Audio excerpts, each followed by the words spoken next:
Hi guys, this is Kirsi Mansola on Kizomba, and I want to talk about the DJs and their role and their influence on the whole dance scene. And I have a few points there. They are the architects of the night, definitely. They are curators of the music and educators, and they are facilitating the whole thing, the connection. So I'll talk about these. Hang in there. So why I said that they are the architects of the night and the whole journey through the kizomba night is because the DJ is the one who builds the energy and releases it with the songs. Like they craft these sets that take us up and then they slow us down and then they bring us down and then they bring us up again, and sometime in the night there's almost like a climax and then a relaxation. A good DJ takes us really on a journey. And a good DJ is also, I really hope all the DJs are dancers, because unless you are a dancer, and I don't mean just dance a little bit, but like you are a dancer, you love dancing, then you understand the audience on the dance floor, how the DJ must play for the dancers. Because they create the conversations on the dance floor as well. One thing that really frustrates me is when a DJ is playing a great song and then after 90 seconds he cuts to the next song. I don't care how great that next song is. We were just in the middle of building something in this song and then you cut it. Like if you're dancing with a partner and you're just getting to, maybe it's a new partner. It takes you a little while to get adapted to the embrace. And then the song takes you on this journey and you start feeling the energy and how you want to express this song. And then the DJ cuts it off. Please don't do that, DJs. Do not do that. Transitions between the songs are an element of it. So don't be afraid to let the song end and another one begin, or at least that there is a clear shift in them. It's not a bad thing, at least sometimes. One of the more important jobs of a good DJ is to be the curator of good music, and in this way being the educator of the dancers, because you always have newcomers to the dance scene. You want them to hear the whole rainbow of the music because it's so rich. In kizomba you can have the wonderful modern kizombas, old school kizombas with a lot of hydraulics and deep and pausing, and then you have the semba that is just flowing and cadenced, or the zouks from the Caribbean with a lot of energy and playfulness, and then all the plenas. Plenos, like Angolans got the Latin music and then they made their own versions of bolero. So they have Angolan bolero, Angolan merengue, Angolan rumba, and all these. And sometimes they even play salsa. So if you are a good DJ, you get to know the whole spectrum, the whole rainbow of music. And I know I'm so spoiled. I've been to Angola so many times and I've heard all this richness of the music, but a good DJ loves music and learns about music and educates the dance crowd. Like how much you can do with that.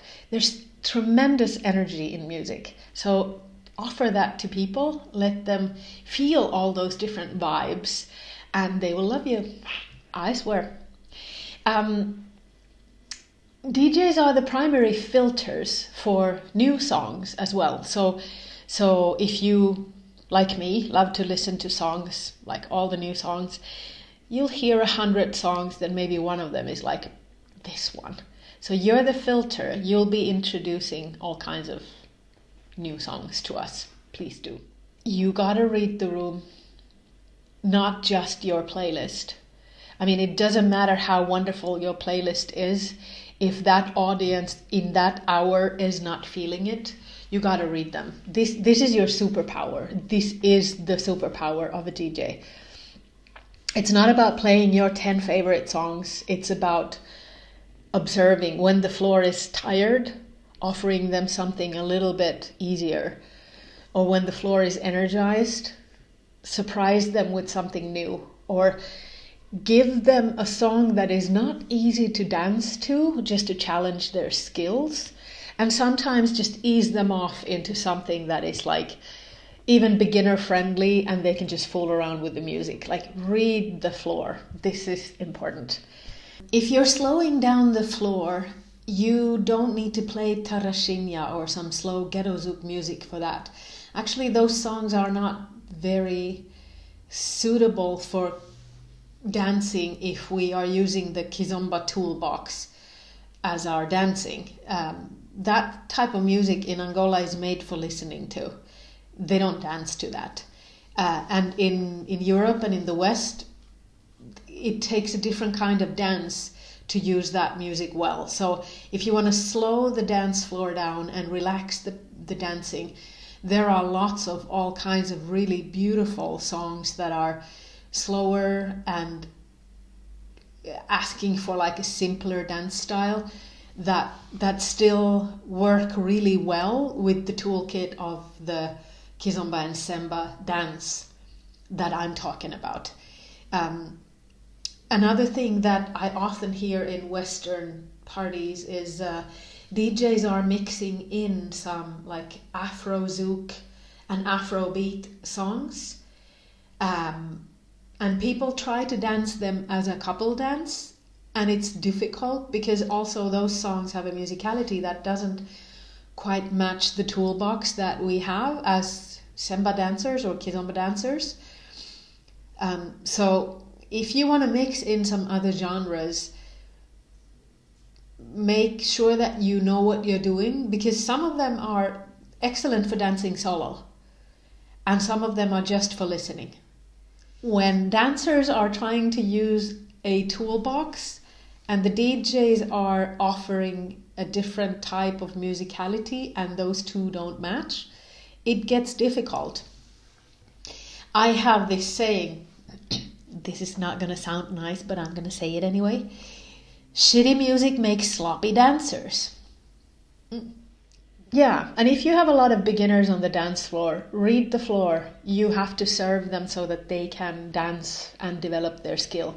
But if you have a lot of experienced dancers on the floor, you got to see them too, and you need to offer them these really yummy, more challenging songs that they really need their skills to express the musicality.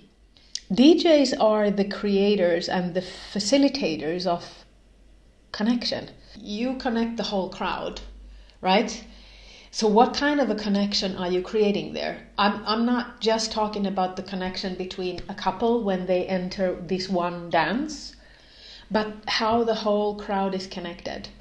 And sometimes, you need to think about the social aspect, that people might want to talk. They might want to take a break and go to the bar and have a glass of wine or whatnot. Set the tone for the connections and the general vibe. Your own vibe as well. You're not just doing this for the people, but you are a part of it. So present yourself as someone who's there for them, who's engaged. You might be dancing and smiling a bit too. I mean, there's a lot of DJs who are just really focused behind their desks. They can be wonderful, doing their job fantastically, but they're just totally out of reach for the people. I'm not saying this is wrong, but just consider if it suits your personality, maybe you could be the DJ that we can actually connect with, have an eye contact once in a while. You read the crowd and we're like, yay, thank you. Maybe not a bad idea. So that's also some kind of a vibe setting that a DJ could do. So blah, blah, blah. I just wanted to put this out there quickly because I think a DJ's role is huge and you could really influence the night more than you realize. These are my tips. And if you are listening to this and you are not a DJ, speak to your DJs and speak to your organizers about DJs. Like, what do you want from them? How do you want them to play?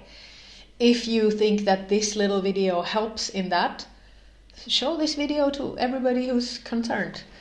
And if you like it, click that like, subscribe, so if I do some more of these ramblings in the future. You won't miss them.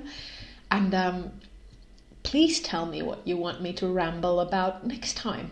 I'm waiting for your questions and comments. Okay? And Happy New Year!